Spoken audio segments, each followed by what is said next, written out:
Lorenzo Córdoba, consejero presidente del Instituto Nacional Electoral, pues por lo que toca a este 1 de agosto, prueba superada. Palomita. Palomita, y nadie te está imputando que haya sido un ejercicio mal llevado o antidemocrático. Bueno, algunos sí, pero bueno, no se puede pedir peras al olmo. Hay malquerientes en la vida y a eso estamos acostumbrados, pero no nos peleamos con ellos y de la mano de la ciudadanía evidenciamos que quien denuestra al INE normalmente tiene intencionalidades políticas y no un compromiso democrático, querido Carlos. Bueno, lo bueno es que cuando menos por lo que a mí toca, lo que menos me interesa es tratar de que un fanático piense distinto. El fanático es como las mulas, van tendidos y no voltean a los lados. Yo te planteé anoche que viene otro ejercicio, el de la revocación del mandato, pero me llama la atención uno de los ingredientes.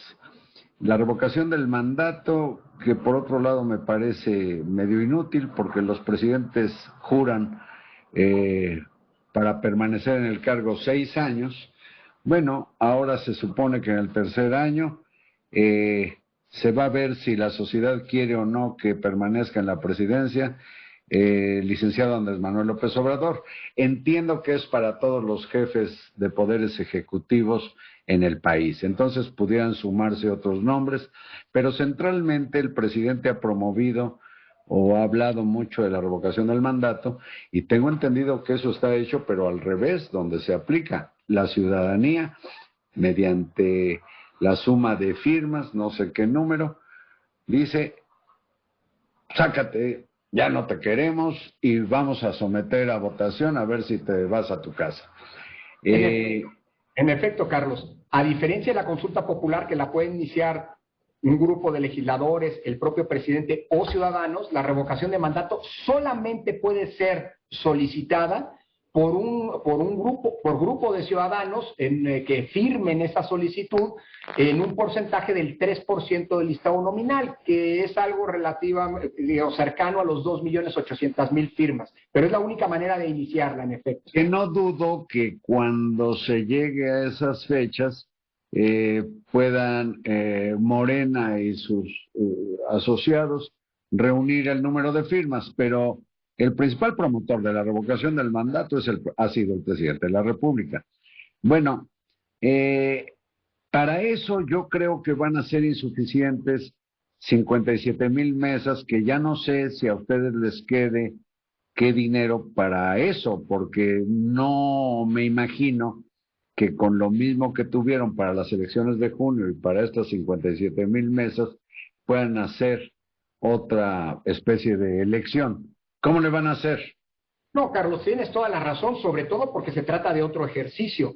Es decir, creo que es importante señalar que, de acuerdo con el régimen transitorio de la reforma de diciembre de 2019, cuando se introdujo la figura de la revocación de mandato, se estableció que, por cierto, se establecieron algunas cosas que hoy se han incumplido. Se estableció primero que el Congreso de la Unión debía expedir en 18 meses, cosa que se cumplió en junio pasado, la ley de la materia, es decir, la ley de revocación de mandato. O sea, no hay ley.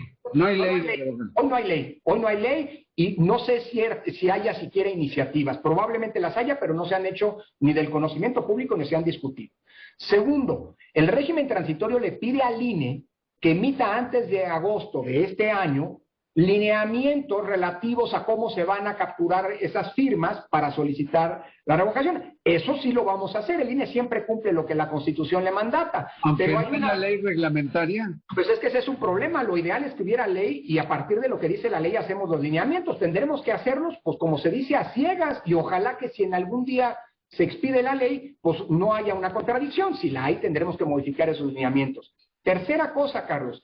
El régimen transitorio establece que el inicio de firmas tiene que darse entre el inicio de la recopilación de firmas a partir del 1 de noviembre y hasta el 15 de diciembre.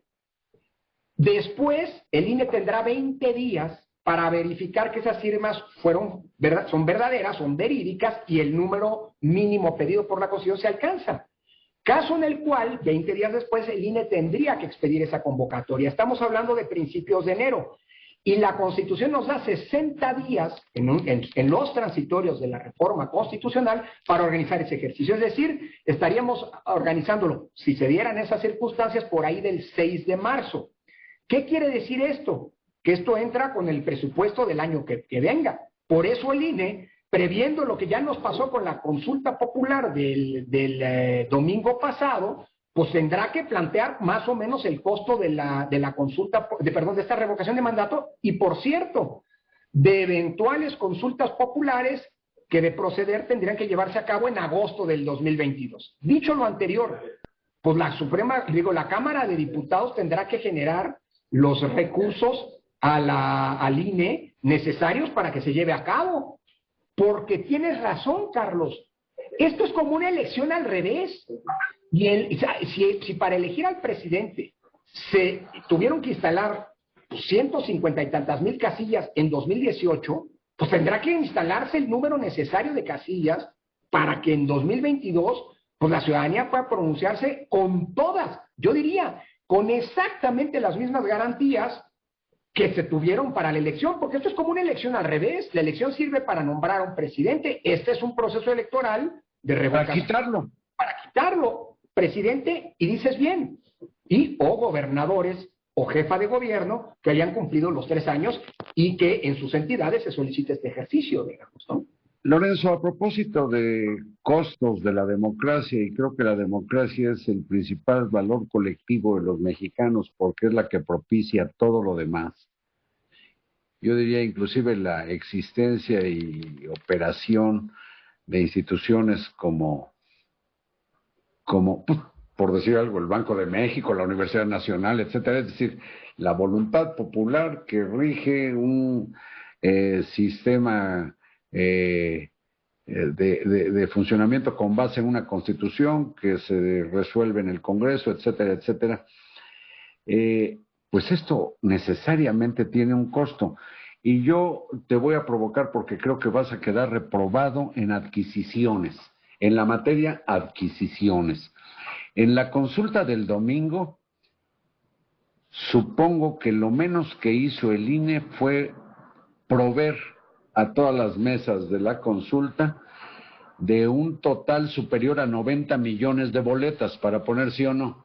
Claro, es la primera vez, Carlos, que en un ejercicio de consulta popular, cada uno de los 93.6 millones de ciudadanas y ciudadanos que estamos en el listado nominal tuvo una boleta esperándolo sí. En la mesa de su... A lo que voy es a lo que viene a significar un gasto absurdo, porque de esos impresos pues sobraron más de 83 millones que no fueron ocupados, y esos difícilmente, creo, pueden reutilizarse imprimiéndoles otra cosa para otro ejercicio. Es decir, hay en la operación de esta cosa tan maravillosa y compleja que es la democracia, que es la forma de resolver sin sangre las guerras, en este caso la disputa por el poder político, claro. Hay costos que no prometen ninguna ganancia. Por lo pronto, 83 millones de boletas, imagínate cuántos niños de condiciones deprimentes desde el punto de vista económico y seguramente alimenticio, etcétera, lo que pudieron hacer en esas hojas, aunque sea para dibujar. Sobre todo porque se imprimieron en la impresión de estas boletas fue con una impresión con mecanismos de seguridad, o sea, no es una... Yo lo sé, por eso, no es una fotocopia en fin. Es que esto, Lorenzo, me lleva a la otra parte, porque ha sido una vieja acusación de que el INE, y yo sé que es fantasioso, es la institución organizadora de elecciones más cara del mundo. Pero también hay otros costos que no son tomados en cuenta en la calumnia, que por ejemplo el INE expide las credenciales que nos sirven por lo pronto como cédula de identidad, y eso también tiene un costo. el 40% del gasto operativo del INE, Carlos, se va para que las y los mexicanos tengamos gratuitamente credenciales que nos sirven como mecanismo de identidad. Mira qué dato, yo no sabía el porcentaje. Quiere decir que el 60% de su presupuesto ya es para la mecánica de las jornadas electorales y los salarios, los pagos a todos los empleados del instituto. ¿Cómo cuántos son? Somos 17,600 empleados permanentes. Pero, Carlos, yo creo que es primero, eso que se ha dicho, lo dices bien, es una falacia. No es cierto que el INE es el órgano más caro del mundo. Quien diga eso miente. Hablabas de la credencial y del padrón electoral. No todos los órganos electorales del mundo tienen esa responsabilidad. Y si no lo tuviéramos en México, ¿quién nos daría identidad? Segundo, no todos los órganos electorales del mundo fiscalizan a los partidos. Hay en otros lados los tribunales de cuentas que lo hacen. Tercero, no todos los órganos electorales del mundo tienen que, es más, eso te lo digo así, ni un otro órgano electoral del mundo monitorea todas las estaciones de radio y televisión como lo hace el INE por mandato constitucional. Entonces, la verdad, para lo que el INE le da a la ciudadanía, en términos de certeza, servicios, seguridad y sobre todo gobernabilidad democrática, la verdad, sí hay que apostar a ver cómo logramos abaratar los costos de nuestras elecciones, pero pensemos, porque es muy irresponsable no hacerlo, lo que perderíamos como sociedad si no tuviéramos al INE. Peor todavía, Carlos, hay quien ha venido diciendo, de los que nos atacan, con mentiras por cierto, han venido diciendo que ya es hora de que las elecciones vuelvan a la Secretaría de Gobernación porque ya cambiaron las cosas. Sí. Imagínate tú, de ahí venimos. Lo bueno es que tenemos en el INE, nuevamente te felicito porque aceptan los resultados del ejercicio organizado por ustedes.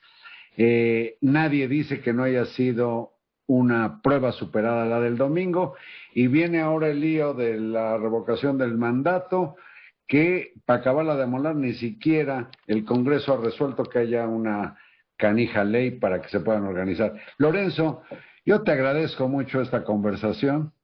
Saluda ahí a todos los... A mí la verdad, dicho de paso, no me importa si ustedes son o no demócratas. Quiero que garanticen la democracia, ¿eh? Y felicito. Y tiene razón, aunque por lo segundo, por lo primero no, sí somos demócratas.